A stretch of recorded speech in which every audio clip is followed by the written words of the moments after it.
할렐루야, 월요일입니다. 이 한 주간도 주님과 함께 기뻐하십시오. 성령 충만하십시오.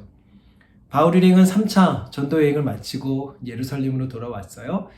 바울은 예언대로 성전에서 붙들리고 큰 소동이 있었죠. 성전 뜰 밖으로 끌려가서 매 맞아 죽게 되었을 때 로마 군대의 진압으로 겨우 살 수 있었어요. 바울은 매를 맞아서 피투성이가 된 채 군사령부로 끌려가면서도 그때 많은 사람들이 모여있는 그 순간을 복음 전하는 기회로 삼았죠. 사도행전 22장은 그때 바울의 그 고백을 기록하고 있는데 오늘 그 가운데 2절의 말씀입니다. 그들이 그가 히브리 말로 말함을 듣고 더욱 조용한지라 이어 이르되 아멘. 이어지는 이 3절에서부터 21절까지 이 바울의 이 고백은 우리가 앞서 묵상했던 사도행전 9장에 있었던 바울의 이 회심 사건을 바울이 다시 자기 고백으로 변증하는 내용이죠. 그런데 오늘 이 고백을 어떤 언어로 했다 성경은 기록합니까? 2절 말씀에 히브리 말로 말하였다. 동족을 구원하기 위해서 또 동족을 복음을 전하기 위해서 동족의 언어를 사용했다 하는 거죠. 그만큼 그 종족을 자기 종족을 유대인들을 존중하는 그 모습을 우리가 알 수 있습니다. 그랬을 때 어떻게 되었다고 기록합니까? 그 말함을 듣고 더욱 조용했다 하죠. 사람들에게 그만큼 더 공감력 있게 다가간 이 바울을 볼 수 있습니다. 21장에는 바울이 그렇게 로마 군대의 진압으로 겨우 살게 되었고 그래서 군사령부로 가게 될 때에 천부장에게 헬라말로 그리스어로 자신에게 층대에서 말할 수 있는 기회를 달라 했죠.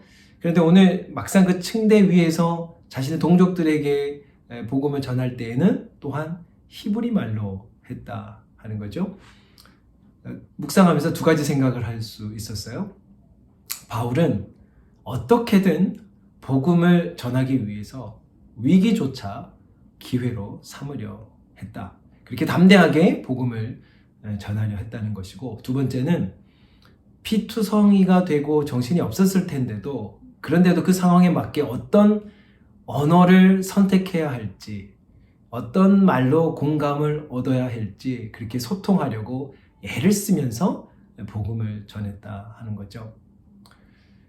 우리도 복음의 빚진 자로서 이 하루 살아갈 때 복음을 부끄러워하지 않고 담대하게 살아가는 이 하루 되기를 주님의 이름으로 축복합니다. 전도가 어려운 시대라 하지만 바울이 복음 전할 때 역시 쉽지 않은 상황이었어요. 그럼에도 그는 복음의 언어를 어떻게든 소통하기 위해서 애를 쓴 것처럼 우리도 하나님의 사람으로서 복음의 이 감수성을 가지고 공감력 있게 이렇게 다가서는 이 하루 되기를 주님의 이름으로 축복합니다. 기도드리겠습니다.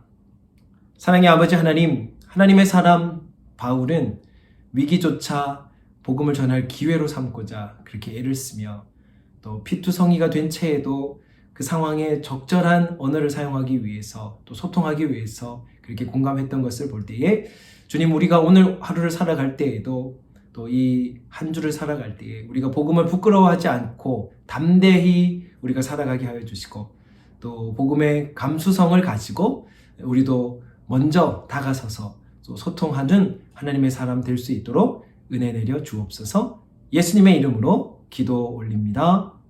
아멘.